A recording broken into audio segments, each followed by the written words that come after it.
Je vais je vais parler un peu brièvement un français et après un portugais. Euh, je vais faire une petite présentation de la recherche et sur le thème du colloque d'aujourd'hui. Et après, je vais passer la parole à Chris et Younes euh, pour faire sa conférence. Esse colóquio é o último colóquio, uma série de 4, sobre uma pesquisa chamada Habiter en devenir, autre demeure. Ce colloque est le dernier colloque Essa pesquisa teve d'un início em groupe de 4 à 2021, propos de cette recherche Habiter en devenir, realizada autre na demeure, Universidade de Londres qui a e depois, commencé et durante os eventos do pendant PROEX. les événements du PROEX. Eu sou professor do programa de Je suis pós-graduação professeur da du DECAM, programme da de Universidade Mackenzie, postgrad de la faculté durante esses 2 d'architecture de anos l'université Mackenzie. foi montada uma Et equipe grande pendant ces com 2 5 années, professores une grande équipe a aqui do été Brasil, de euh, outras instituições, organisée avec des da Universidade professeurs du Mackenzie, Brésil et outras de quelques instituições da institutions Universidade telles que Federal do l'Université Rio de Grande do Sul Mackenzie, e de l'Université de também São Paulo et com celle a de Rio Grande do participação Sul, da Cris, avec la que participation de é Chris, presidente qui est honorária do présidente Laboratório honoraire Gerfo, du laboratoire onde Gerfo. eu sou Et, pesquisador et, associado, et c'est e dans ce também laboratoire com a que participação de professor j'interviens en tant que chercheur da associé. Et École de Val de Seine, École d'Architecture Val de Seine, que é Richard Escoffier. E hoje aujourd'hui, nós vamos ter uma apresentação nous que allons em avoir princípio seriam 4 une conferencistas, conférence.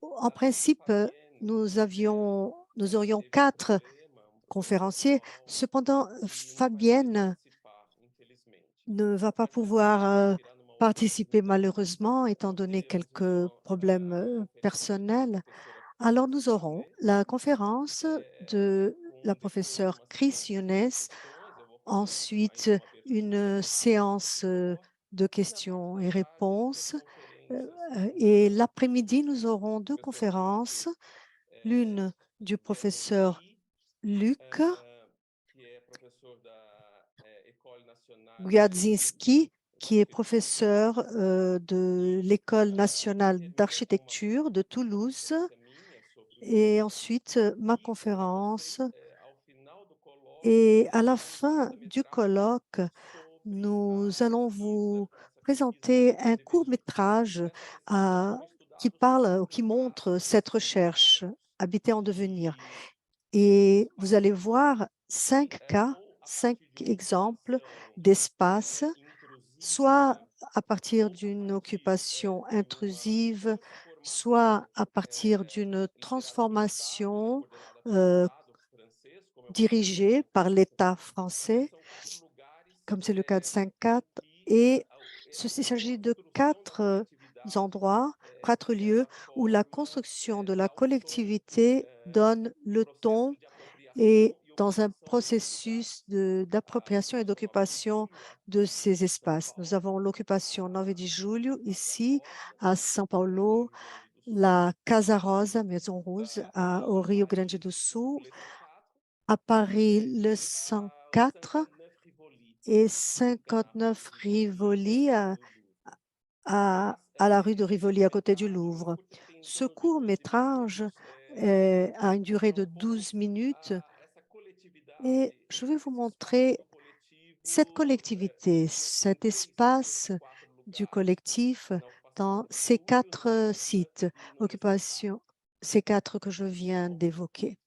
sobre o colóquio À propos du colloque, de hoje, eu gostaria de mostrar para vocês je souhaite vous algumas imagens. montrer quelques images.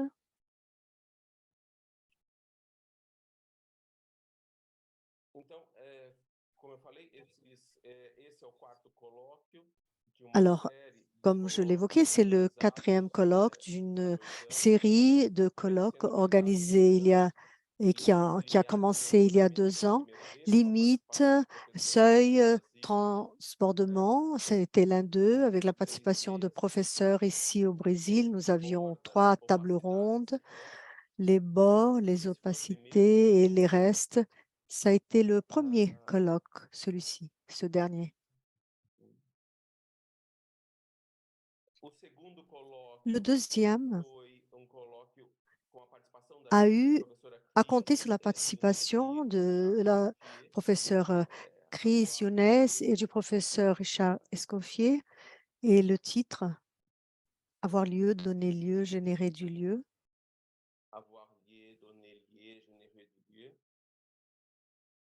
O terceiro colóquio Le sobre troisième os enclausuramentos, sur com a participação de alguns les professores fermetures, les de clôtures avec la universidades participation brasileiras de outras de universidades. professeurs Esse brésiliens. colóquio aconteceu no final Ce de colloque a junho eu desse ano lieu, fin juin de cette e année algumas questões eram colocadas a partir et das mesas. certaines, thèmes E o ont devir habitar été sempre présentés foi a sur les questão tables central. rondes Nesse et le colóquio, as devenir habité a respostas, toujours quando été nós falamos do dever la habitar, question era uma centrale. preparação para esse último Lorsque colóquio nous sobre parlions de hospitalidade. Quando a gente fala em habiter, c'était déjà une hospitalidade, a gente está préparation lidando pour com ce a questão dernier de colloque portas. sur E l'hospitalité. esse Lorsque l'on colóquio pense à começa l'hospitalité, nous assim, pensons como aux essas portes. portas Quelles são sont ces portes abertas, et comment né? s'ouvrent-elles? Em que condições, qual o Dans nível quelles de conditions? condicionalidade Quel est le ou niveau de incondicionalidade de abertura conditionnalité dessas ou portas, da recepção de d'inconditionnalité outros. à l'ouverture de ces Foi portes uma ou la questão que réception muitas des vezes autres? colocada nesse colóquio. C'est une des questions E justement pour ce colloque. agora o colóquio de hoje, colóquio com Alors, como eu falei, le nós colloque vamos iniciar com a actuel, Cris comme j'ai évoqué, nous allons commencer par la Yunes conférence de la sobre professeure Chris Younes esse et l'après-midi, nous hospitalidade, en o aurons 2. desafio da hospitalidade. Et le thème, c'est Hospitalidade l'enjeu de l'hospitalité. é só um minuto. A Un moment, s'il vous hospitalidade plaît. é já no nome, ela carrega L'hospitalité, como le Derrida nom bem, déjà bem colocou, apporte un enjeu esse ano qui a publicado été analysé o par seminário Derrida. dele, D'ailleurs, cette année, son célèbre séminaire est sorti. École Le séminaire de Sciences qu'il Sociales a donné à l'École des de hautes études de 96 sciences a sociales 98, ele foi pendant les publicado années 95 et um 96, si je seminário ne me sobre trompe pas. sobre Ce hospitalidade, séminaire onde ele a já été dirigé colocava esse par problema Derrida à propos de interno da l'hospitalité hospitalidade et também déjà il na origem parlait du da palavra, problème ela carrega o de oposto. ce terme. Ela Dans opositua, l'étymologie du ela mot, il y também a retoma son opposé. C'est une hostilidade. contradiction parce qu'elle signifie E aí également ele hostilité. acaba criando esse conceito de Alors Derrida, hospitalidade numa il junção crée ce dessas duas concept palavras, d'hospitalité, opostas, mas hostilité inseparáveis en nisso joignant les agora. deux mots E hoje qui nós sont vamos opposés et justamente cependant inséparables. eh, Aujourd'hui, nous allons nessa nous indissociação, pencher em que sur medida cette essa question indissociação de destrói a l'indissociation hospitalidade et dans quelle ou mesure fragiliza a celle-ci hospitalidade. fragilise ou même détruit Eu trago l'hospitalité. uma imagem para falar desse Voici colóquio. une image. Essa é uma imagem do filme O Processo, C'est une image du feito film pelo Le Orson Welles, Procès, uma le film imagem d'Orson Welles, uma obra, né, O Processo do Kafka. le procès E qui, à partir de l'œuvre de Kafka. essa imagem, para mim, é um pouco símbolo dessa Cette hospitalidade. image, à mon Essas avis, est un peu portas, le symbole de cette elas se hospitalité, apresentam para quem não chega. c'est-à-dire É porque de quelle manière ces portes sont perçues numa imagem par assim les surreal étrangers, do par ceux filme, qui você vê arrivent. essa imensa C'est une porta, image un peu poderia ser surréelle.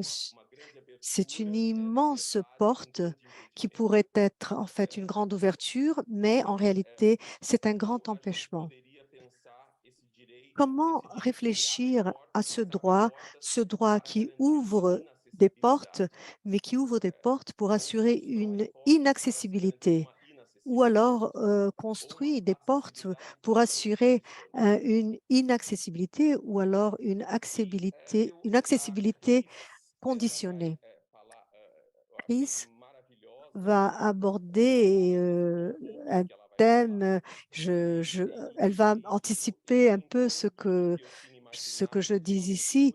Et justement, c'est tout à fait ce que j'avais imaginé en tant qu'ouverture pour ce colloque. Chris récupère un peu Hannah Arendt, même, même avant la Convention de Genève, où le processus d'immigration et des réfugiés a été réglementé. Hannah Arendt, dans l'œuvre Le déclin des États-nations, décrit une réflexion très forte et très perturbatrice sur ceux qui arrivent. Et je souhaite la citer. Je vais vous lire ce qu'elle écrit.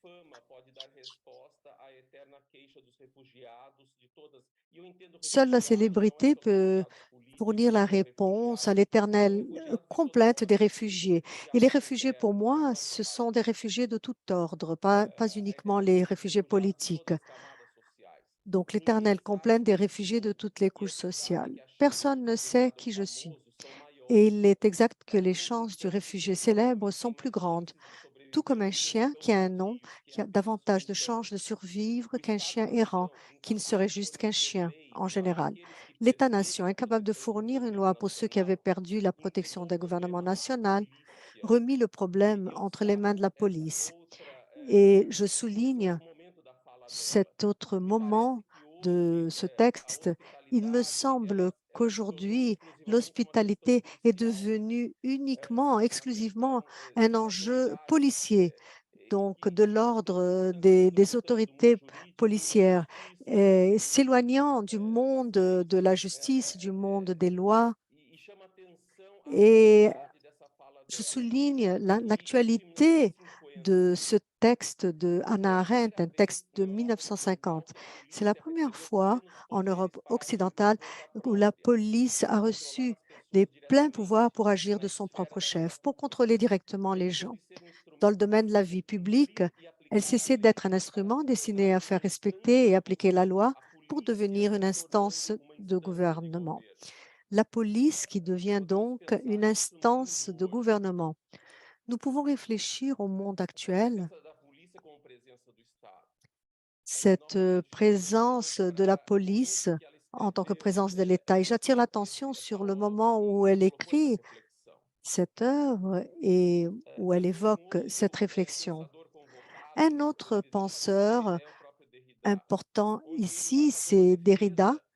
Derrida fait une défense inconditionnelle du monde cosmopolite, du cosmos. La grande loi de l'hospitalité, cette loi inconditionnelle, est peut-être l'utopie de Derrida, cette inconditionnalité, cette hospitalité singulière et universelle serait peut-être un exercice toujours en devenir, à venir plutôt, donc, et un exercice à venir singulier et universel en même temps et qui ferait ouvrir les portes à tout un chacun sans remettre en question, sans repérer d'où elle vient ou d'où et de qui il s'agit. Cette présence de la police est une présence qui déjà fait un choix. Ceux qui ont le droit, ceux qui n'ont pas le droit, ceux qui peuvent et ceux qui ne peuvent pas. Très souvent, et à cause de la religion ou de la couleur de la peau, de l'ethnie, soit la culture. Comment donc réfléchir à propos de cette inconditionnalité? Et je termine ma présentation en, en évoquant Hannah Arendt sur la Révolution lorsqu'elle dit que les malheureux sont le pouvoir de la terre. Ce sont eux, ce sont eux qui nécessitent un droit. Comme ils n'ont pas de droit, ils exigent un droit, ils revendiquent un droit à une existence digne, à la dignité. Dans ce sens-là, je trouve ça très beau. C'est une préparation à l'intervention de Chris. Je pense qu'Hannah Arendt se rapproche de Kant ici par cette idée d'une existence digne, de la dignité. Então, nós vamos falar, vamos agora, eu vou fazer uma rápida À leitura présent, je ferai da intenção do colóquio. une lecture brève de l'intention du colloque et ensuite je passerai la parole à Chris. Je vais parler en français. Il est temps d'accorder Je une vais parler en place français. à l'idée d'une hospitalité au-delà d'hospitalité soumise au droit. Pour penser à cet autre lieu, j'ai invité trois professeurs, en principe, mais ce sont deux professeurs maintenant, qui ont une collaboration fructueuse et une production précieuse sur le sujet. Il est impératif de mettre en cause ou de s'interroger sur la façon dont l'hospitalité est considérée dans notre temps. Il est temps d'accorder une place raisonnée à l'idée d'une hospitalité au-delà d'hospitalité soumise au droit. Pour penser à cet autre lieu, bien. D'accord. Hospitalité et hostilité, antagonistes mais indissociables, étant indissociables des discussions menées par Jacques Derrida dans son séminaire récemment publié à l'École des hautes études de sciences sociales durant les années 95 et 86. L'hospitalité est un sujet qui, tant qu'il y a lieu d'en parler, doit rester une question à toujours évoquer, débattre et réaffirmer. À partir de ce moment, je vais passer la parole à Chris Younes pour proférer sa conférence. Merci. Chris, vous avez la parole. Merci, professeur Igor Guatelli. D'abord, je voudrais dire mon plaisir de pouvoir réfléchir ensemble sur ce sujet. Comme vous l'avez souligné, cette question de l'hospitalité, elle est vraiment au cœur de la question de l'habiter en devenir.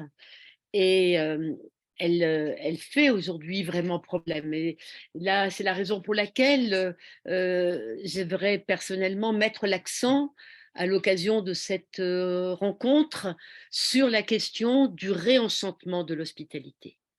Parce qu'il est, je pense, l'hospitalité aujourd'hui, telle qu'on la connaît évidemment dans tous les pays du monde, elle est en grande difficulté et elle manifeste à quel point elle semble devoir être simplement réglée par des questions de police et finalement dans des traitements qui posent d'énormes problèmes pour l'humanité.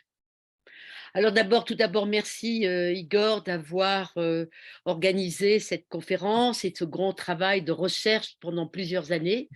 Et je regrette évidemment que Fabienne Brugère ne puisse pas aujourd'hui ouvrir ce colloque, étant donné l'importance de son ouvrage, de l'ouvrage qu'ils ont rédigé avec Guillaume Leblanc sur la fin de l'hospitalité. Et en interrogeant notamment l'Europe pour savoir comment l'Europe pouvait continuer à être une terre d'asile. Donc je pense que c'est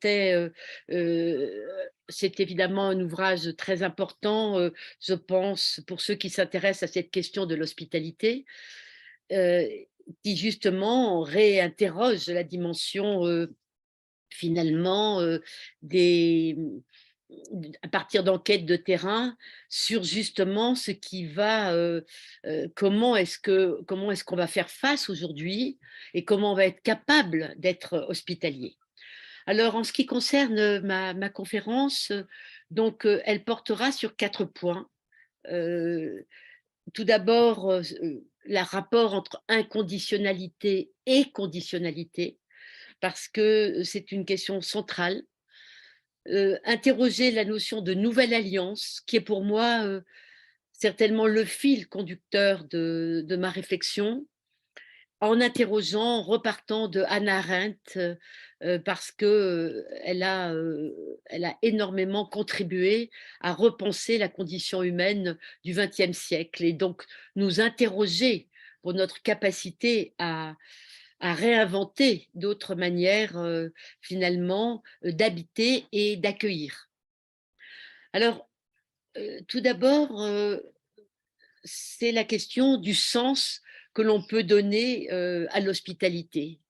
On sait qu'aujourd'hui, nous sommes, comme le disait Hannah Arendt, déjà dans des temps sombres et incertains. Et évidemment, cela faisait énormément appel à toutes les guerres du XXe siècle, notamment euh, tous les fascismes, notamment nazis. Euh, mais on peut dire que dès aujourd'hui, dès à présent, on constate des phénomènes qui mettent en évidence l'incapacité finalement des communautés humaines à accueillir, à être hospitalières. Alors, la semaine dernière, en Europe et j'imagine un peu partout dans le monde, les médias se sont fait l'écho de l'impossibilité pour le bateau humanitaire Ocean Viking d'accoster dans un port italien.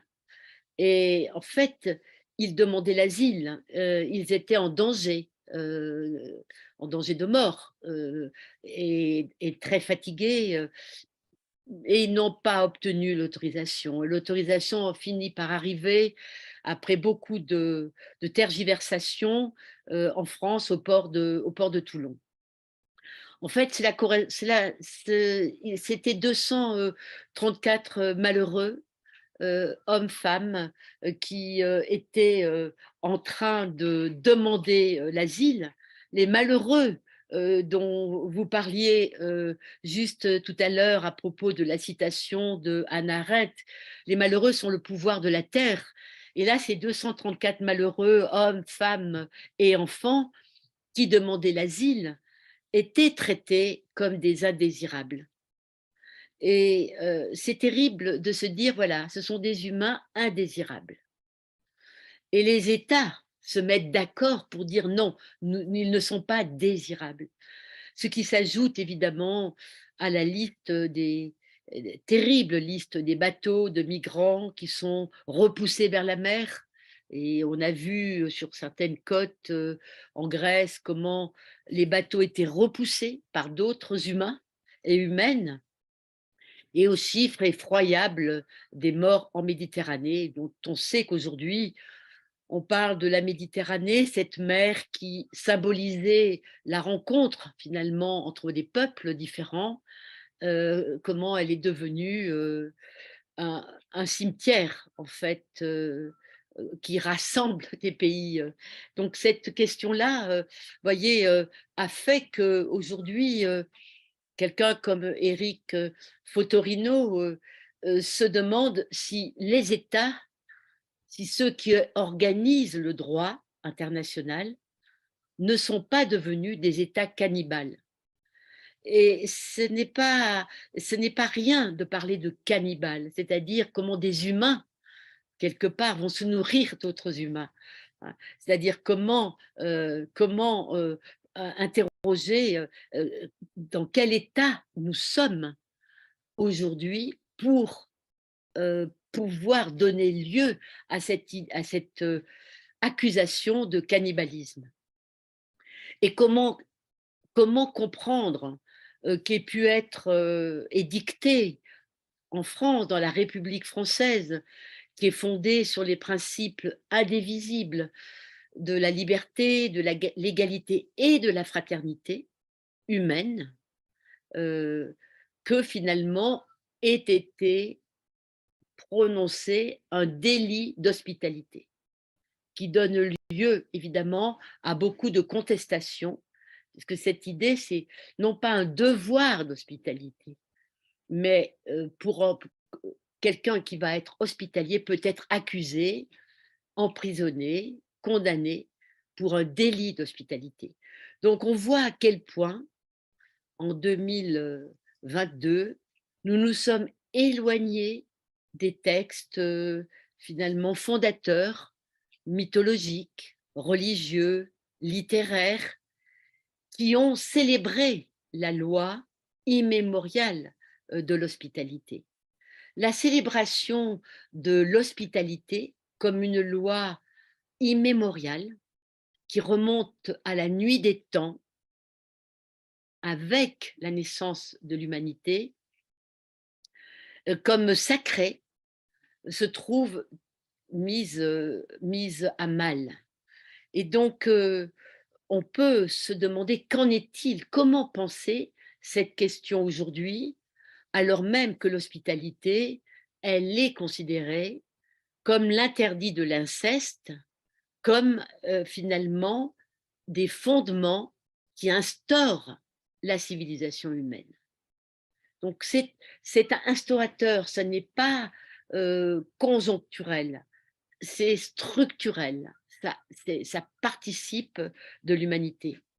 Alors, les récits de l'Odyssée sont à ce propos extrêmement importants, ils ont été largement commentés parce qu'ils rendent compte d'une longue suite d'accueil et la philosophe et psychanalyste du Fourmental, qui avait d'ailleurs mené des entretiens avec Derrida, précisément rend compte de toutes ces de ce voyage autour de l'hospitalité à propos du récit de l'Odyssée, mettant en évidence que l'hospitalité pouvait donner lieu à des vraies hospitalités, à des refus d'hospitalité, comme chez les lotophages ou bien chez le cyclope, ou bien au contraire à des grandes ambivalences à propos de l'hospitalité, comme chez Circé et Calypso. Et certainement aujourd'hui, nous sommes au cœur de ces ambivalences à propos de la question de l'hospitalité, dont il a été rappelé, et c'est central, à quel point l'ambivalence est présente dans le mot lui-même, puisque dans hôte, celui qui accueille et celui qui est accueilli, c'est le même mot. On est en hôte quand on est accueilli, on est en hôte quand on accueille, et comment il y a cette proximité avec la notion d'hostilité où l'hôte, celui qui est accueilli, peut devenir un ennemi. Mais celui qui accueille peut aussi devenir un ennemi. C'est cette double face de l'hôte qui est certainement extrêmement importante. Et cette question-là, j'ai beaucoup hésité au moment de cette conférence de mettre l'accent soit sur Lévinas, soit sur Hannah Arendt. Parce que Lévinas, il a positionné la question de l'hospitalité comme un acte éthique. Comme un acte éthique, c'est-à-dire une manière de se tenir au monde. Et donc, mettant en évidence que cet acte d'hospitalité, cet acte éthique d'hospitalité, c'est accueillir de manière absolue l'autre, le visage de l'autre, à savoir dans son altérité irréductible et infinie. Et il est certain que toutes les réflexions de Lévinas, de Emmanuel Lévinas, à propos de l'hospitalité, portée et de l'éthique, de l'acte éthique d'hospitalité, concernait non seulement les exilés, non seulement toutes les migrations, tous les migrants, on a beaucoup de mal à nommer d'ailleurs ceux qui sont finalement qui sont exilés pour des raisons dont ils ne peuvent pas quelque part faire autrement, mais lui, il s'interrogeait aussi sur l'hospitalité à l'autre humain, à l'autre humaine, mon voisin, mon ami, mon frère, ma sœur. L'altérité irréductible de chacun et chacune des uns par rapport aux autres. Et Lévinas a toujours témoigné de la difficulté extrême de l'acte d'hospitalité. L'acte d'hospitalité est le propre de l'humain, c'est un acte profondément humain, mais c'est un acte très difficile.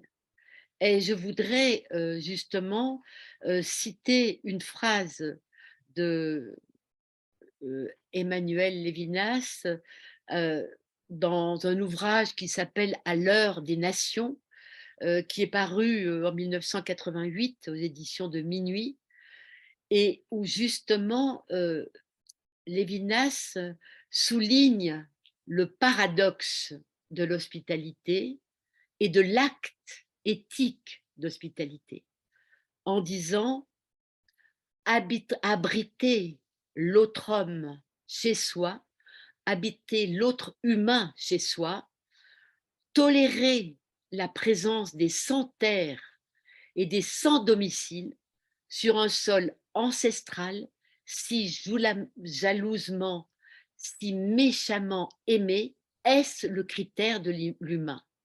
Et il répondait sans conteste, oui, sans conteste.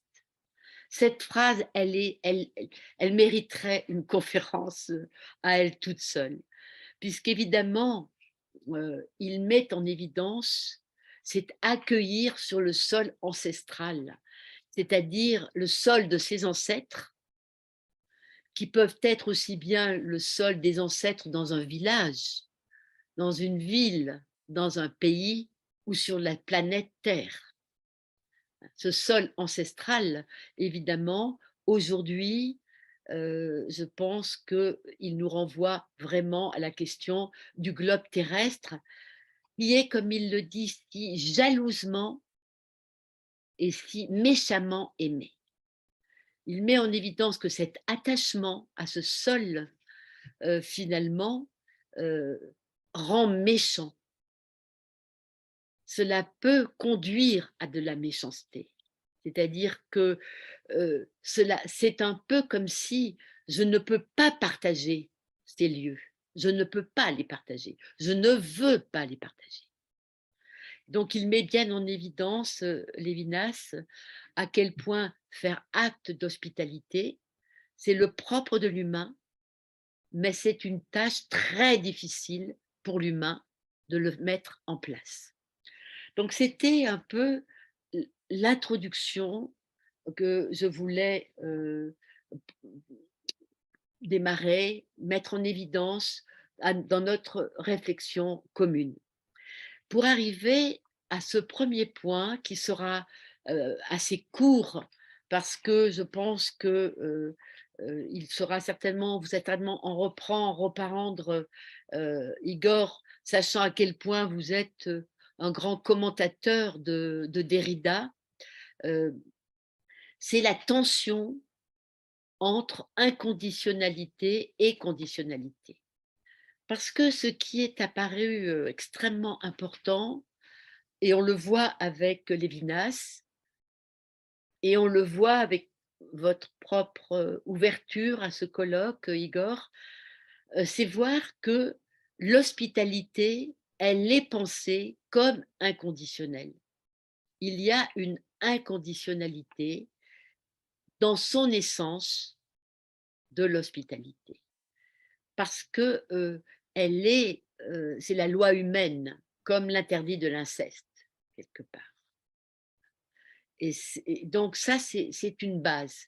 Mais elle est aussi, en même temps, dans les faits, dans la réalité, dans la pratique, elle est conditionnelle, elle est sous condition. C'est ce grand paradoxe de l'hospitalité d'être inconditionnelle dans son essence et d'être conditionnelle dans son existence. De telle sorte que l'hospitalité se trouve prise comme magistralement traitée par Derrida dans les séminaires qu'il a donnés et qui justement et on est très heureux qu'ils aient été publiés et qu'ils viennent d'être publiés et d'un premier volume intitulé Hospitalité, qui rend compte des séminaires de 1995 à 1996 et qui vont donner lieu après à un deuxième tome. Mais Derrida, dans ses séminaires, dont c'est vrai, beaucoup de choses avaient déjà été publiées dans l'ouvrage de l'hospitalité notamment, met en évidence la tension contradictoire entre ces deux pôles de l'inconditionnalité et du conditionnel. Il y a une tension, il y a une contradiction, et il dit même qu'il y a une co-implication. Ça va beaucoup plus loin que la contradiction, la co-implication. C'est-à-dire qu'ils sont ensemble. On ne peut pas les déplier l'un sans l'autre. L'inconditionnel et le conditionnel sont liés, co-impliqués, et dans impliqué, il y a pli, évidemment, intriqué, on pourrait dire. Il y a une intrication entre ces deux pôles. Alors, dans ces séminaires, dans cette publication, on peut constater qu'on va retrouver ce qu'on trouvait dans les publications précédentes, dans lequel finalement le concept d'hospitalité se trouve cartographié. Parce que Derrida nous aide à cartographier le concept d'hospitalité.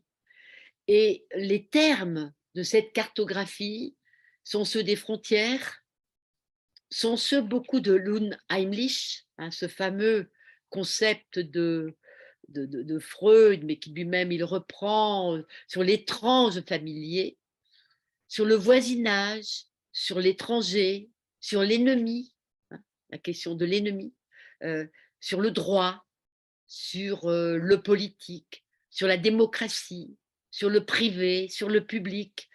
C'est-à-dire que dans cette cartographie, on retrouve tous les termes qui sont aujourd'hui largement utilisés parmi les commentateurs et les penseurs de l'hospitalité, avec peut-être un oubli de l'étrange finalement familier. Cette question de l'étrange familier qui nous interroge sur ce concept de l'hospitalité. Et ainsi que nous y engage Derrida, c'est, et là je vais citer Derrida, voilà quel est l'objectif. Et alors à mon avis, en travaillant avec Derrida, en travaillant avec Lévinas d'ailleurs, mais en travaillant avec Hannah Arendt, on trouve toujours Emmanuel Kant, toujours. Et lorsque Derrida va nous dire que l'objectif, et je cite Derrida, c'est de trouver des schèmes intermédiaires pour faire que le désir et la loi de l'hospitalité absolue et juste trouvent à se déterminer effectivement dans des révolutions et des réformes, dans des transformations réelles du droit et de la politique, pour qu'en un mot, l'hospitalité absolue devienne aussi habitable que possible. Évidemment, cette phrase qui est extraite de ces séminaires, elle est fondamentale. Quel va être ce schème, ce fameux schème kantien, intermédiaire, entre l'intelligible et le sensible? Parce que c'est toujours la question. Mais quel va être ce schème intermédiaire entre le désir et la loi de l'hospitalité, mais qui serait absolue et juste? Parce que la question d'une loi juste, évidemment, pose question, et certainement elle est à penser, à inventer, à travailler aujourd'hui, et ainsi que nous y invite Derrida, et de manière prophétique, c'est que cela va amener des révolutions, des réformes, des transformations absolues de la question du politique. Et c'est beaucoup à la suite aussi de cette lecture de Derrida que je pense que pour moi, il m'est apparu important, essentiel de partager avec vous les réflexions de Hannah Arendt, certaines réflexions d'Hannah Arendt sur la question du politique, puisqu'elle est au cœur de ces chaînes intermédiaires de l'hospitalité, entre l'intelligible, le sensible, entre le désir et la loi. Et pour que, comme le dit Derrida de façon merveilleuse, comment l'hospitalité absolue peut devenir aussi habitable que possible. Quelle habitabilité de l'hospitalité? Et en quoi l'hospitalité rend le monde habitable? Parce que je pense que c'est en tout cas un peu comme ça que je poserai la question philosophique de l'hospitalité, c'est-à-dire que le monde est inhabitable s'il est inhospitalier. Alors voilà, c'était le premier point sur cette co-implication autour de l'hospitalité et de ces fameux schèmes de l'hospitalité qui sont en jeu. De telle sorte que la question se pose de nouvelles alliances. Il y a toujours eu à l'origine, dans tous les textes qui nous viennent finalement du monde ancien et du vocabulaire, il y a toujours eu cette idée qu'il y a quelque part un contrat à l'origine, il y a quelque part un arché qui relie les humains entre eux. Donc il y a une alliance. Donc comment prendre aujourd'hui la mesure de la nouvelle historicité de l'hospitalité, c'est-à-dire l'hospitalité telle qu'elle se présente, telle qu'elle advient aujourd'hui, on peut dire en 2022, à l'ère de la globalisation, à l'ère de l'anthropocène. Et comment est-ce que on va prendre la mesure de la nouvelle historicité de l'hospitalité confrontée à la multiplication des refus, des abandons, des murs, des enclaves. Vous avez consacré le 3e colloque à la question des enclaves, des enfermements et des camps. Et c'est impressionnant de voir à quel point les médias se font les caisses de résonance de ces refus, de ces murs, de ces enclaves, de ces camps à l'échelle planétaire. C'est-à-dire que nous avons sous les yeux, dans tous les continents du monde, des camps, des murs, des enclaves, des refus d'hospitalité, ou en tout cas des enfermements, plutôt que de l'hospitalité. Quelle boussole dans cette incertitude, dans cette désorientation, dans ce cannibalisme d'une certaine manière? Quelle boussole? Par quel récit imaginaire et alliance résister à l'immonde? C'est vraiment une question, moi, qui me hante depuis très longtemps, je travaille depuis très longtemps sur la question d'habiter. On peut dire que c'est cette question de l'habitabilité du monde est au cœur du travail que j'ai essayé de faire au fil du temps avec mes collègues et mes étudiants. Mais c'est comment résister aujourd'hui à l'immonde. Habiter, c'est résister à l'immonde.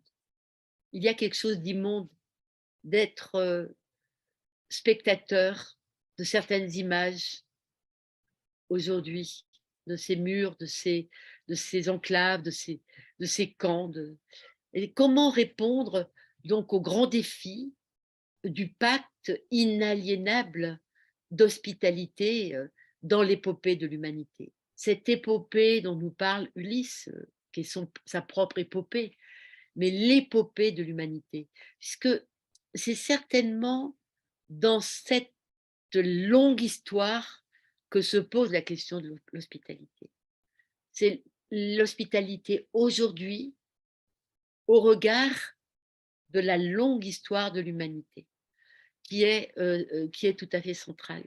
Quel nouveau terrain d'entente quelles nouvelles alliances pour accueillir les déplacés, les réfugiés, les migrants, les exilés. On hésite sur les mots. Certains ne veulent plus prononcer le mot de migrant, préfèrent parler de réfugiés, d'exilés. Moi, j'aurais tendance aujourd'hui à parler de déplacés. On est déplacé d'un lieu à un autre, déplacé, qui me paraît être quelque chose de très important pour parler de ce déplacement de populations dont on sait qu'elles vont évidemment s'accentuer aujourd'hui avec le changement climatique.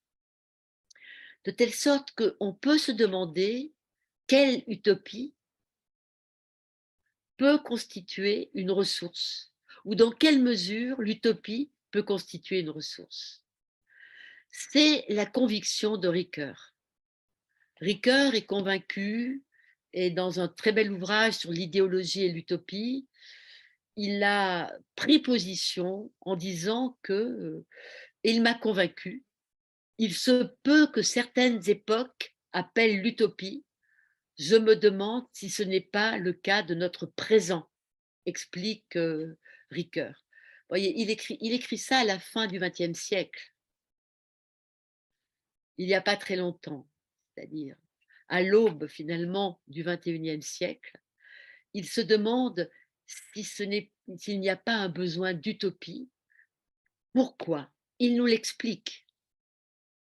Pourquoi est-ce qu'il y a une utopie? Parce que les utopies d'un nouveau type, évidemment, ce ne seraient pas les fausses utopies, hein, les dystopies qui ont souvent été réalisées au nom de l'utopie, mais il va souligner que l'utopie, elle ouvre, et là je cite Ricoeur, le développement de perspectives nouvelles, des alternatives, définissent la base de l'utopie. C'est la fonction de l'utopie, c'est d'imaginer des perspectives nouvelles. Donc, ce n'est pas simplement partir de la réalité, c'est d'imaginer d'autres possibles. Ça, c'est le propre de l'utopie, selon Ricoeur, parce que, dit-il, il y a un pouvoir de la fiction de redécrire la réalité. Et quelque part, c'est la redécrire, c'est-à-dire aussi de décider ce que sera la réalité. Il y a une part de décision qui consiste à avoir une critique active de la réalité sociopolitique. Parce que tout son éloge de l'utopie, chez Ricoeur, c'est un éloge de l'utopie comme ressource pour critiquer de manière active une certaine réalité sociopolitique. Donc, cette nouvelle alliance, elle est forcément critique. On ne peut pas ne pas critiquer les manières de faire aujourd'hui de manière légale, parce que cette organisation, elle est quelque part légalement organisée à l'échelle planétaire.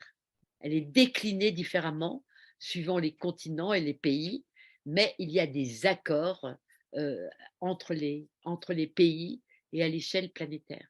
Et donc, comment faire pour sortir de cette impasse? Parce que c'est vraiment l'impasse. Alors, c'est pour ça que je vous propose finalement de nous arrêter avec vraiment toute l'œuvre de Hannah Arendt. Vous avez cité des ouvrages très importants de Hannah Arendt, Igor, tout à l'heure. Et nous avons avec Benoît Goetz, à l'occasion d'un travail qui était sur finalement les territoires des philosophes au XXe siècle, travaillé ensemble justement sur Hannah Arendt, et nous avions intitulé notre article Hannah Arendt, monde, désert, oasis. C'est-à-dire qu'il nous avait semblé que toute l'œuvre de Hannah Arendt nous interrogeait sur la question de qu'est-ce que faire monde. Et poser la question de l'hospitalité, c'est poser la question du faire monde. comment faire monde? Évidemment, le désert dont parle Hannah Arendt, c'est ce désert, c'est un monde sans politique, ou alors une politique qui n'est pas, qu'on ne peut pas reconnaître comme une politique, parce qu'elle ne fait pas cité, elle ne permet pas aux humains de faire un pacte d'alliance, voyez, ce qu'elle appelle le désert. Et l'oasis, évidemment, c'est le lieu où on va reconstituer ses forces pour pouvoir repartir dans la bataille politique. Donc, je pense que c'est très intéressant de voir que Aristote, Rousseau, Marx, finalement, ils ont tous développé des analyses qui débouchaient sur des programmes, sur des systèmes, sur des projets ou sur des utopies. Hannah Arendt, finalement, elle a quelque part, elle s'est mise dans les pas de Kant, comme l'a fait Derrida. C'est-à-dire pourquoi? Parce que Kant, et c'est vrai que c'est extraordinaire, c'est que Kant, au XVIIIe siècle, dans cette grande période des Lumières, il a amorcé la perspective d'un citoyen du monde. Ce n'est plus le citoyen d'une république, comme dans la cité athénienne, grecque. C'est le citoyen du monde qui va engager finalement avec l'hospitalité à l'étranger et à l'imprévisible une communauté esthétique. C'est quelque chose de fondamental. Le travail qu'a mené Kant sur la critique de la faculté de juger, dans cette critique de la faculté de juger, il interroge la communauté esthétique, c'est-à-dire celle qui est capable de ressentir. Et ça n'est pas simplement la communauté intelligente, c'est la communauté capable, ce n'est pas un mot de Kant, mais qui est capable, nous dirions aujourd'hui, d'empathie, c'est-à-dire de ressentir avec l'autre l'expérience. Hannah Arendt va reprendre et elle va proposer des analyses qui vont préparer à des formes de résistance. Parce qu'en fait, toutes les analyses de Hannah Arendt partent de la réalité. Elle refusait, elle ne voulait pas qu'on la reconnaisse comme philosophe.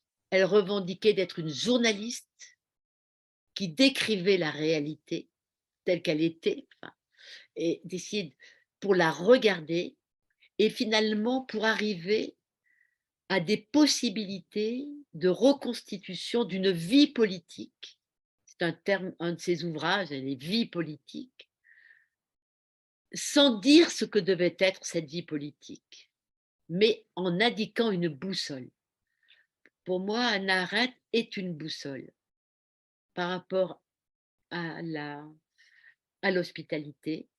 Et c'est ainsi que nous l'avons comprise avec Benoît Goetz, parce que donc, dans ce travail que nous avons mené, nous avons cherché à voir dans quelle mesure on peut considérer que Hannah Arendt est une exploratrice, finalement, de la condition humaine dans le nouveau monde de la condition humaine aussi. C'est la condition humaine dans laquelle elle repère la dimension politique. Et elle travaille beaucoup sur le XXe siècle, mais aussi beaucoup sur les sociétés grecques et romaines, puisque pour Hannah Arendt, la cité romaine l'intéressait beaucoup, et pas seulement la cité grecque. Et elle va travailler sur la condition, et la condition n'est pas une détermination. Quand on dit que sous condition, ça ne veut pas dire sous détermination.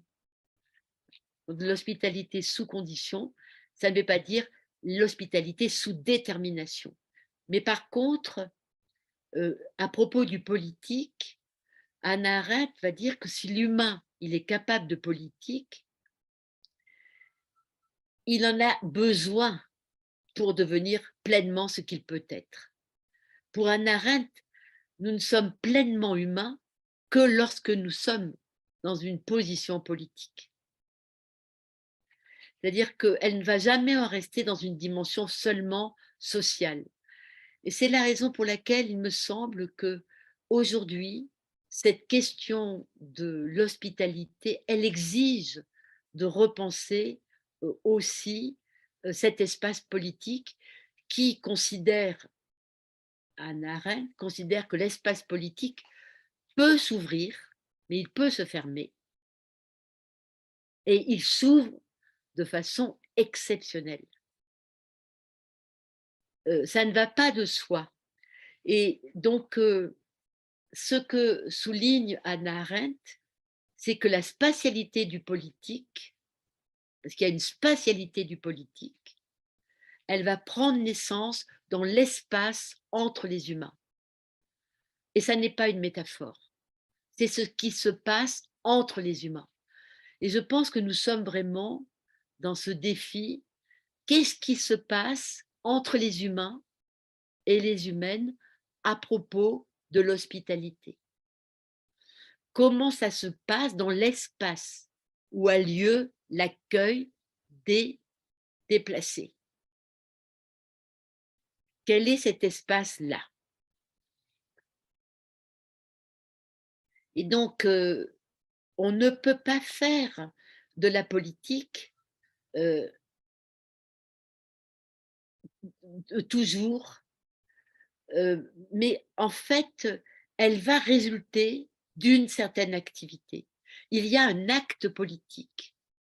Il y a un acte politique comme il y a un acte éthique de l'hospitalité.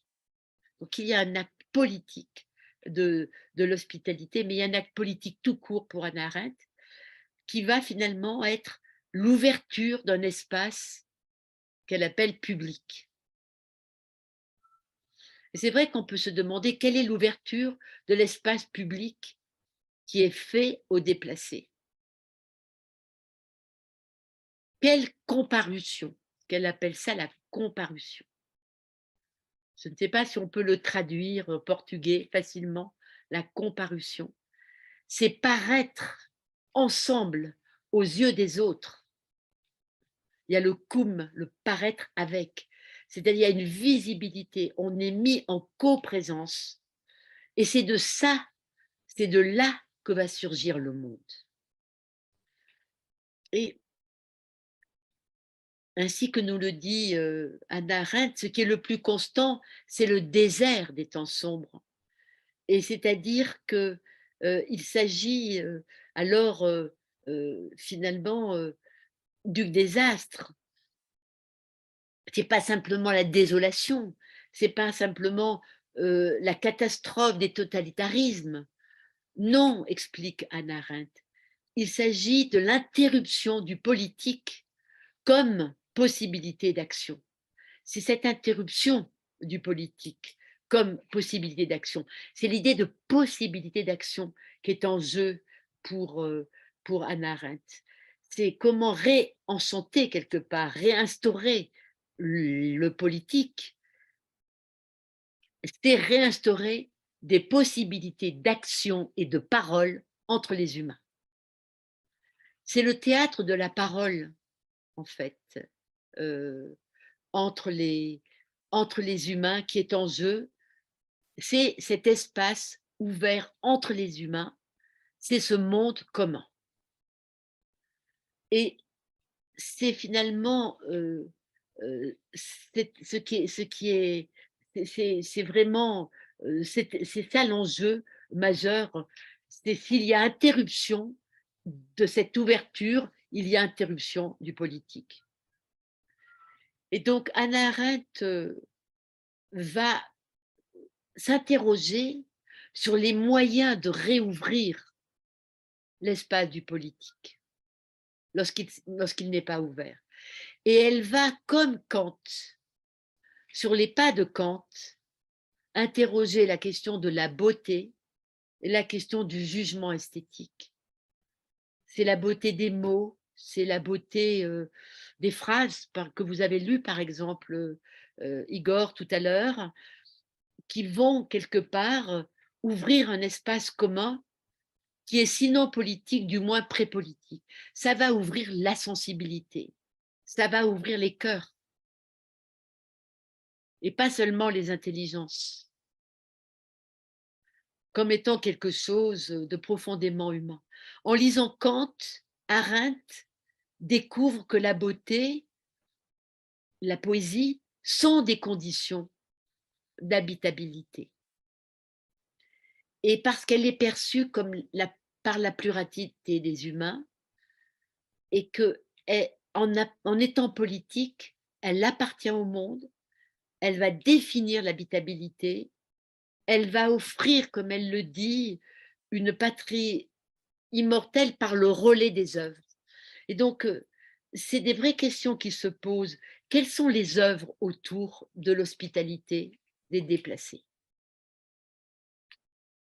Et je pense qu'il y aurait un gros travail à faire autour des œuvres, autour des déplacés. Il y en a déjà, bien sûr, mais je pense qu'il faudrait leur donner plus de visibilité pour déterminer ce grand chantier des nouvelles alliances.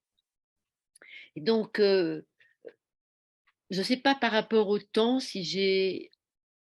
Igor, est-ce que par rapport au temps, on a un peu plus de temps, mais sinon je peux raccourcir.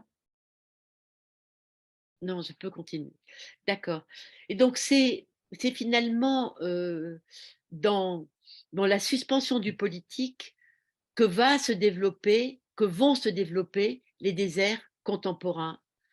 Ce que finalement Hannah Arendt va nommer acosmisme. Acosmisme. Il n'y a plus de... il y a le cosmopolitique, mais acosmisme, c'est-à-dire qu'on n'a plus... Il y a une aliénation du monde, c'est l'aliénation de la pluralité humaine. Pour Hannah Arendt, l'aliénation du monde, c'est l'aliénation de la pluralité humaine et de cette capacité d'accueillir la diversité humaine. Et il n'y a pour Hannah Arendt de politique que parce que les hommes existent au pluriel, que parce que les humains existent au pluriel et que parce qu'ils peuvent se parler. Et donc c'est vrai que l'hospitalité, elle réengage le langage de la pluralité et de la nécessité d'ouvrir ce langage de la pluralité. C'est-elle justement dans la condition de l'homme moderne, Hannah Arendt écrit « Dès que le rôle du langage est en jeu, le problème devient politique par définition, puisque c'est le langage qui fait de l'humain, de l'homme, un animal politique. » Donc on voit à quel point le langage participe de l'hospitalité, peut participer de l'hospitalité, s'il réengage le politique. Parce que c'est ce qui va permettre aux humains de se comprendre et de partager l'interpellation. On est interpellé. Et je pense qu'aujourd'hui, les images, ce que l'on voit, ce que l'on entend, ce que l'on sait, nous interpellent. Et alors, lorsque nous sommes interpellés, un monde surgit entre nous humains, qui nous sommes interpellés les uns les autres. Hannah Arendt compare ce monde à une table dans la condition de l'homme moderne. C'est très connu, mais je souhaite le remettre parce que vous parliez de la porte, Igor, et je souhaiterais, moi, parler aussi de la table. L'hospitalité, c'est aussi ouvrir la porte et partager la table. Et précisément, Arendt nous dit, comme une table, le monde est un artefact, ce que n'est pas la terre. La table, comme le monde, à la fois relie et sépare les humains. C'est l'ouverture d'un inter-essai, voire même d'un désintéressement, jeu de mots que crée Lévinas, qui convient bien aussi à la pensée arendtienne. Et je pense que ça, c'est fondamental. C'est que ce désintéressement, c'est entre nous humains, que ça a lieu. Et donc, Arendt est ainsi fidèle à ce que Kant appelle finalement l'insociable sociabilité des hommes. L'insociable sociabilité des hommes. Et c'est toujours Benoît Goetz, chaque fois me dit, mais Chris, il faut revenir beaucoup plus sur cette question, sur la confusion à ne pas faire entre ce qui est un groupe social et l'entité politique. La différence entre la socialisation et la politisation.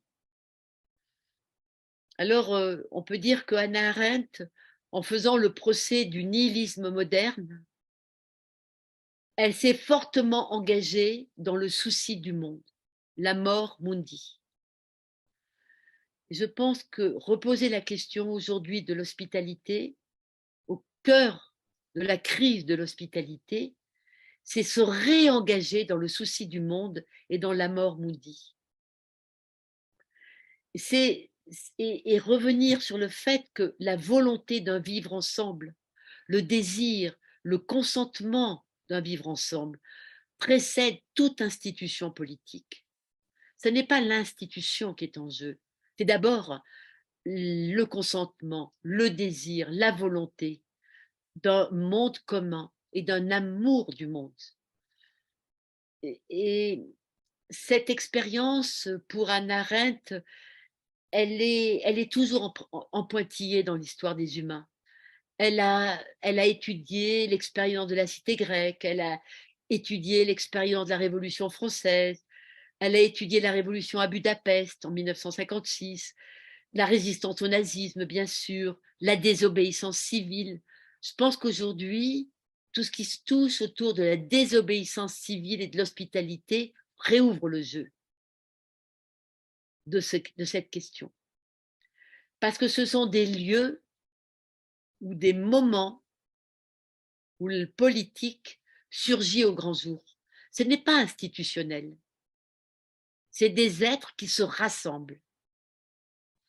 Et par exemple, on sait qu'actuellement, dans le Briançon, toute une communauté de personnes se sont alliées pour accueillir des déplacés. Il y a même quelqu'un qui a failli être accusé de délit d'hospitalité. Il y a eu des pétitions, il y a eu des résistances et une vraie mobilisation qui est passée par la base, qui est passée par les lieux du politique, finalement de la mobilisation des citoyens. Et je pense que c'est vraiment fondamental. Hannah Arendt considère, elle nous mène à réfléchir, est-ce que les événements politiques ne sont pas toujours discontinus? Et certainement, Paul Ricoeur, qui préface La condition de l'homme moderne, a certainement puisé chez Hannah Arendt, autant que chez Aristote, la conviction, son intuition du caractère fondamental de la mise en récit. C'est pour ça que je souhaitais mettre l'accent aujourd'hui sur comment pouvons-nous mettre en récit l'hospitalité. Parce qu'il s'agit en fait de faire tenir la permanence d'un monde commun et dans l'expérience même du déracinement, du déplacement, des déplacements, nous sommes préservés de la désolation, du fait de ne plus avoir de sol, de la désolation, on est sans sol, par la mort mundi. C'est la mort mundi qui nous porte en fait. C'est l'amour du monde qui nous porte. Non pas tel qu'il est, mais tel qu'il peut être et tel qu'il apparaît par moments qu'il surgit par moments ici et là. Cela, aucune désolation, aucune déréliction ne peut le faire disparaître à jamais. Hannah Arendt nous dit que partout le désert croît, il y a une croissance du désert, donc de l'absence du politique. Mais il ne disparaît pas à jamais, parce qu'il y a cet amor mundi, enraciné dans la condition humaine. Et donc les déplacés aujourd'hui réclament moins la compassion que l'amour et l'appartenance à un monde commun. C'est l'appartenance à un monde commun. C'est un droit inaliénable. Sans doute réclame-t-il un territoire qui est plus habitable que le bois de Vincennes en hiver pour les sans-abri, ou la bande de Gaza en toute saison. Mais finalement, c'est quand même l'enjeu, c'est un monde d'apparition, c'est-à-dire de pouvoir apparaître sur l'espace public, sur l'espace commun, sur l'espace politique. C'est la dignité du politique qui est en jeu. C'est pour ça que moi, je terminerai en me posant la question, comment réinventer d'autres manières d'habiter la Terre? Comment cette question de l'hospitalité nous amène à réinventer d'autres manières d'habiter la Terre? Parce qu'il y a effectivement deux strates qui se superposent pour l'accueil des déplacés. On l'a bien vu, si on reprend les malheureux d'Océan Viking. Ces déplacés-là, ils avaient besoin d'une mise à l'abri en urgence. C'est une évidence, c'est sauver dans l'urgence des gens qui risquent de mourir dans l'eau, dans la mer. Donc, on ne discute pas, on accueille, c'est l'urgence. Et puis, il y a cet autre accueil des déplacés, l'instauration de possibles installations. Pouvoir instaurer des conditions d'installation. Et là, c'est quel ethos d'hospitalité faire advenir? Comme ethos, comme le dit Benoît Goetz, comme manière de se tenir au monde. En correspondance, pour moi, avec le paradigme du prendre soin. Je pense qu'aujourd'hui, dans beaucoup de mouvements autour du care, du prendre soin, il y a une mobilisation autour de l'attention et des liens et des actions collectives qui vont donner goût au risque de coexister, de pouvoir cohabiter ensemble. Donc là, je pense que cette coproduction des modes d'existence, cette co-apparition, cette comparution de modes d'existence d'un autre type engage les personnes individuellement. Nous sommes chacun engagés comme personne. C'est la société civile. Aujourd'hui en France, c'est la société civile qui se mobilise dans beaucoup de cas, dans l'hospitalité, mais c'est aussi des métamorphoses du droit international qui sont indissociables. C'est pour ça qu'il y a une vraie conscience radicale que nous sommes en demeure d'ouvrir un horizon commun. Mais personnellement, c'est aussi avec beaucoup de points d'interrogation et beaucoup d'incertitudes, si ce n'est que c'est la certitude, comme nous y a engagé aussi bien Lévinas que Kant, que je devrais dire Kant, Lévinas, Derrida, Arendt, de la nécessaire hospitalité pour reconstruire encore et encore ce que c'est qu'être humain. Voilà, c'est un peu ce que je voulais partager. C'est beaucoup d'interrogations.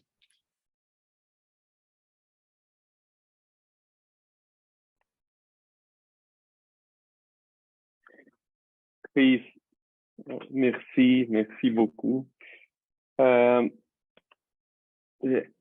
Premièrement, Bien, je vais parler en portugais ou en français. Je m'excuse pour l'impolitesse j'ai juste oublié de faire votre présentation. Excuse-moi. Ça n'est pas grave. Donc, Ça n'est pas grave. Bon, je peux bien. simplement dire que je suis philosophe et je fais de la recherche sur la question de ce que c'est que les rapports entre philosophie et architecture, et que la question d'habiter est une question particulièrement complexe et puissante pour faire se rencontrer architecture et philosophie. Et que nous avons été très heureux aussi de vous rencontrer, Igor, lors de votre séjour à Paris en postdoc au laboratoire Gerfo, qui est un laboratoire que j'avais créé il y a très très longtemps et qui nous avait permis aussi cette rencontre. Merci. Donc, il y a beaucoup de questions à partir de votre conférence. Avant d'ouvrir au public, je voudrais faire deux questions, Chris. Bien, je vais parler en portugais. Em momento, À un moment donné, pendant votre intervention, vous mentionnez le mot tolérer à partir de Lévinas. Tolérer, se tolérer qui se rapproche de l'accueil, l'accueil lié à l'idée de tolérer l'autre, de la tolérance.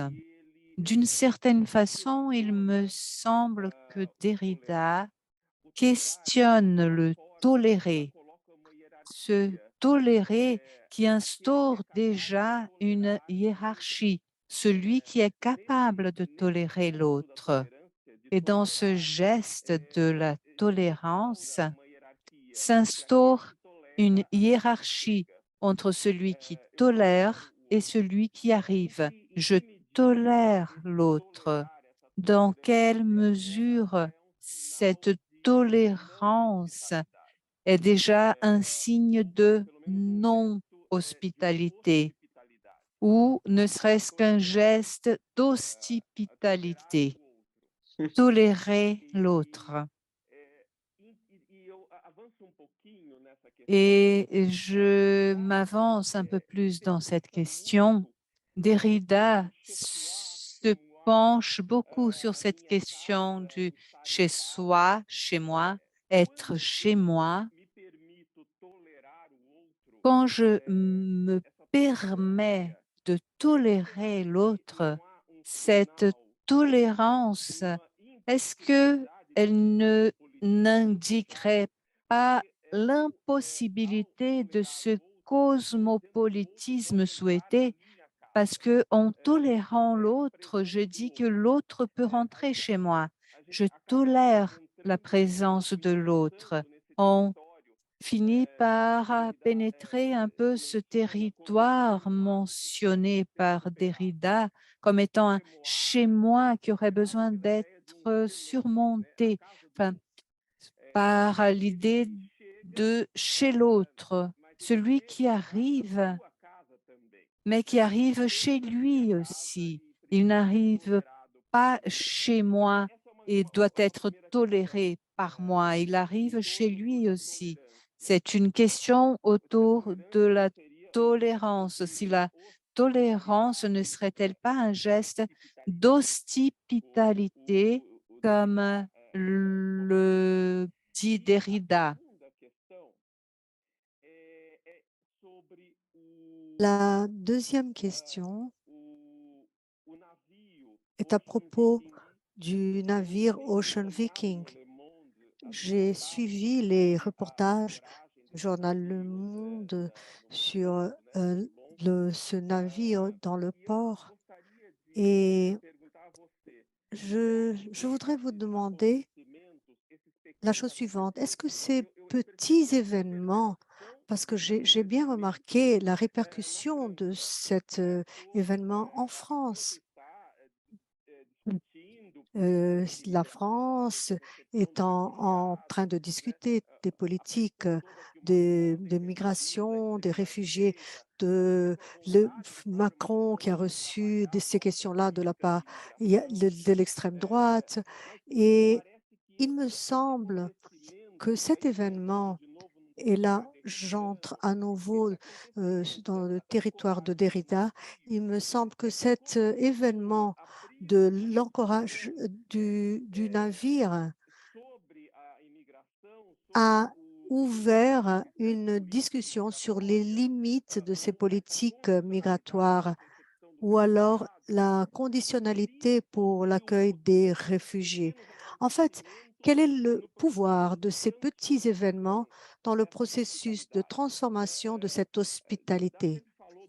Derrida a toujours parlé du pouvoir de l'événement, de l'inattendu. J'ai remarqué ici la porte de ce navire comme un moment où cette discussion a commencé. En fait, c'est devenu un symbole d'un débat sur l'accueil ou la réception des immigrants ou de ces endroits comme vous avez utilisé le terme, je trouve que c'est merveilleux, le terme déplacé.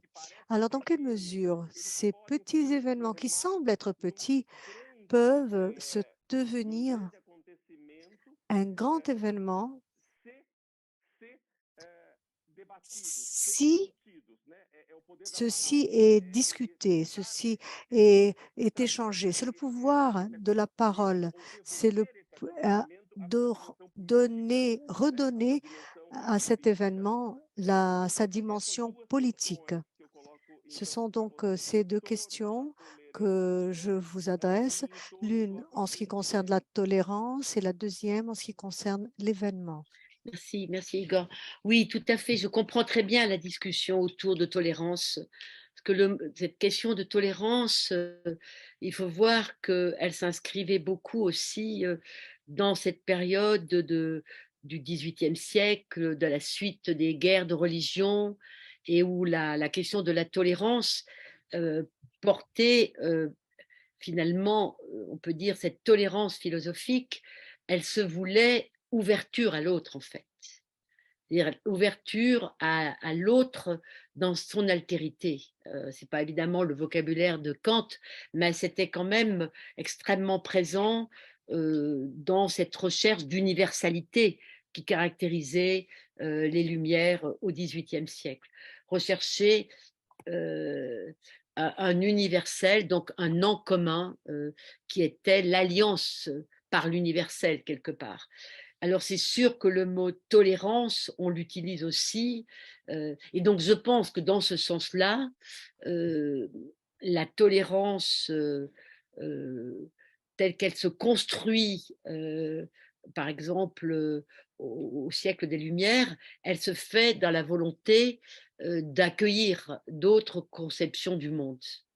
Par contre, il y a un double sens dans l'utilisation du mot en français tolérance.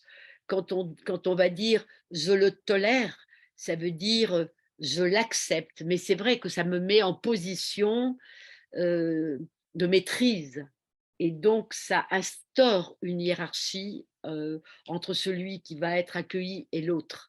Et c'est très juste qu'on sera dans cette situation ambivalente d'hospitalité, qui est à la fois hostile et hospitalière, et qui manifeste effectivement que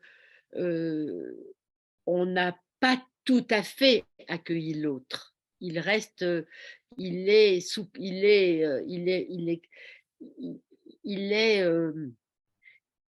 on est dans la difficulté d'accueillir l'autre, et on est dans ce travail où il s'agit que l'un et l'autre vont aider à surmonter la rencontre, le passage dans l'intimité de l'autre.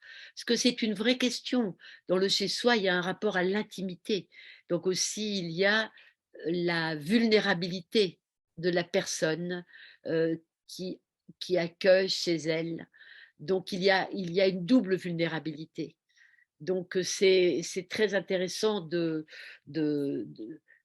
aussi à travers cette réflexion sur la tolérance, de voir à quel point les deux sens de ce mot tolérance peuvent être interprétés différemment. Et je pense que l'impossibilité d'un total cosmopolitisme apparaît complètement dans la réalité de l'accueil dans toutes les situations d'accueil. On voit qu'il y a des formes de négociation implicites ou explicites d'ailleurs des fois. La plupart du temps, c'est implicite. En ce qui concerne Ocean Viking, oui, je pense, c'est la raison pour laquelle je l'ai évoqué.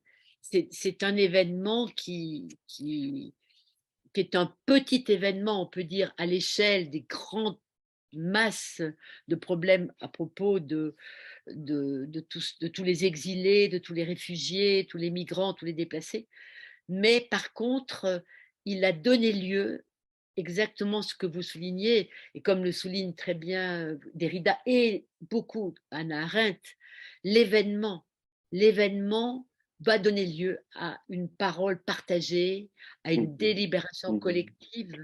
Il va y avoir autour de l'événement une construction collective qui va permettre d'introduire du politique. Et je pense que c'est tout à fait le cas. Avec Ocean Viking, cela a été pris à deux, on peut dire, à deux niveaux. D'abord au niveau de la construction, finalement, de l'Europe. Parce que il y a des accords qui ont été passés. L'Europe essaie de se constituer comme une entité collective, comme une communauté européenne. Elle l'essaie avec beaucoup de difficultés pour le faire. Et donc, parmi les accords, il y a notamment l'accueil des déplacés qui vont arriver. La règle, c'est que celui qui est le plus près doit accueillir. Celui qui est le plus près du bateau doit accueillir. Parce que les gens sont en danger. Et après, il va y avoir, il y aura des accords, des compensations entre les autres pays européens. Mais donc, le débat, il est porté sur le fait, est-ce que la parole de l'Alliance européenne est respectée ou pas par l'Italie? Et elle ne l'était pas d'une certaine manière. Mais en même temps, l'Italie répond, oui, mais est-ce que les autres pays, notamment la France, respectent aussi leur engagement qui est de comment est-ce qu'on va aider ceux qui accueillent, parce que il y a eu beaucoup de discussions autour de dire par exemple dans les sondages ou dans les consultations qui étaient faites, plus les gens étaient loin des ports de la Méditerranée, plus ils étaient favorables à l'accueil. Ceux qui étaient très proches de la Méditerranée étaient plus défavorables, parce qu'il y a toujours ce problème d'arriver à faire face à l'arrivée d'un certain nombre de personnes. Il y a une peur incontestablement d'être submergé. Donc il y a c'est des questions à discuter extrêmement importantes, mais il y a eu donc cette discussion qui était la discussion au niveau d'un contrat européen entre pays européens, notamment la France et l'Italie. Et puis, il y avait la question fondamentale que vous posez, qui est vraiment la question philosophique, on pourrait dire, qui est que un petit événement peut donner lieu à de grandes évolutions parce qu'il réouvre l'espace dont parle Hannah Arendt, l'espace de la délibération, l'espace de l'en commun, et c'est comme ça qu'on va faire monde. Merci, Chris. Merci. Super. Bien, nous pouvons ouvrir aux questions du public. Nós podemos abrir as questões do público. Alguém gostaria de Quelqu'un colocar? souhaite-t-il poser une question? Un ténor, peut-être? Oui, me voici. Oui, moi j'ai une question, mais je n'arrive pas à voir les questions du public, mais j'ai une question à Chris, s'il vous plaît. D'abord, grand merci, c'est vraiment, c'est délicieux de vous entendre. Ah, merci. C'est Je suis vrai. ravie de vous retrouver. On s'était déjà rencontrés sur la question du lieu. Oui, oui, oui, voilà, c'est ça. Ah, oui. Et c'était aussi bien, c'était vraiment bien. Mais j'ai une question à vous poser, c'est un peu sur le tapis d'Igor. C'est par rapport à la peur, la curiosité de se voir, donc au niveau de l'hospitalité, je veux dire. Vous croyez qu'on est toujours en train d'essayer de convaincre l'autre à être comme nous ou pas? Je veux dire que la partie la plus difficile peut-être de recevoir un étranger chez soi, c'est que, oui, d'accord, je te reçois, mais je veux que tu sois comme moi parce que je ne veux pas que tu sois différent.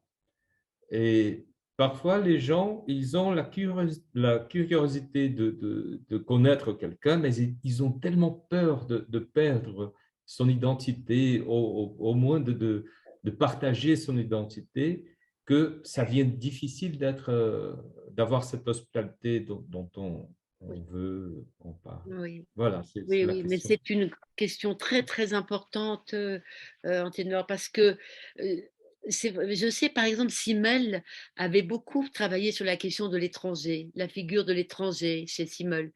Et il montrait à quel point l'étranger pouvait être, quand il arrivait dans la ville, euh, attirer la curiosité, il devenait quelque part une ressource parce qu'il pouvait apporter un nouveau souffle, de nouvelles références. Et donc il y a eu toute cette idée aussi du voyageur qui va apporter autre chose d'un monde d'ailleurs. Et ça, c'est vraiment quelque chose qui est très, très présent. Mais je trouve que dans le travail qui a été mené, notamment chez Lévinas et chez Derrida, mais aussi chez Arendt, il y a quand même, et puis tous les disciples, je dirais, soit après ceux qui travaillent à partir de ces auteurs, il y a toujours cette mise en évidence que soit il y a bien sûr ce qu'on a évoqué tout à l'heure qui est vraiment fondamental, cette idée que celui que j'accueille chez moi, il peut être hostile. C'est-à-dire que j'ai moi-même, en l'accueillant, je me rends vulnérable. Parce que est-ce qu'il va se comporter en hôte, est-ce qu'il va respecter les règles de l'hospitalité? Donc il y a l'idée qu'il y a un contrat qui est en jeu et qui, évidemment, est toujours présent dans la rencontre. Mais par contre, souvent, ce qui est discuté, c'était qu'il est plus facile d'accueillir des gens qui nous ressemblent que des gens qui sont très différents. Et on le voit très bien, par exemple, et ça d'ailleurs ça soulève des débats, des controverses en France, par exemple, à propos de la guerre d'Ukraine, et où la France a vraiment, et où le peuple, on peut dire français, a manifesté une très grande hospitalité vis-à-vis de l'accueil de déplacés venant d'Ukraine. Et on a expliqué, oui, ça vient certainement d'une part parce qu'il y a beaucoup de femmes et d'enfants, puisque la plupart du temps, les jeunes hommes sont restés sur le front, mais c'est aussi parce qu'ils sont finalement assez semblables par rapport à beaucoup de Français ou de Françaises. Alors que d'autres disaient qu'ils étaient très choqués de voir qu'on n'avait pas eu le même élan d'hospitalité pour, par exemple, lors de la guerre de Syrie, qui a aussi déplacé beaucoup de malheureux et de malheureuses, et où il y a eu beaucoup de gens qui sont arrivés. Mais on n'a pas trouvé les mêmes accueils qu'on a trouvé pour les Ukrainiens. Et donc, ça rejoint complètement ce que vous soulignez. Ça va à l'encontre quelque part de ce que disait Simmel, c'est-à-dire que ça va être le fait de dire oui, mais je me sens solidaire de quelqu'un qui me ressemble, mais moins proche de quelqu'un qui ne me ressemble pas. Donc c'est quelque chose qui évidemment est une provocation par rapport à la question de l'hospitalité qui, dans son essence, est inconditionnelle. Elle peut poser des conditions dans les faits pour que ça soit compatible, mais ça ne peut pas être dire je n'accueille que des gens qui me ressemblent, par exemple. Et donc, c'est vrai que c'est une question de fond. Et je pense qu'aujourd'hui, il est fondamental d'en délibérer de toutes ces questions-là. Parce que ça ne peut pas être le droit seulement qui va pouvoir réguler ces questions.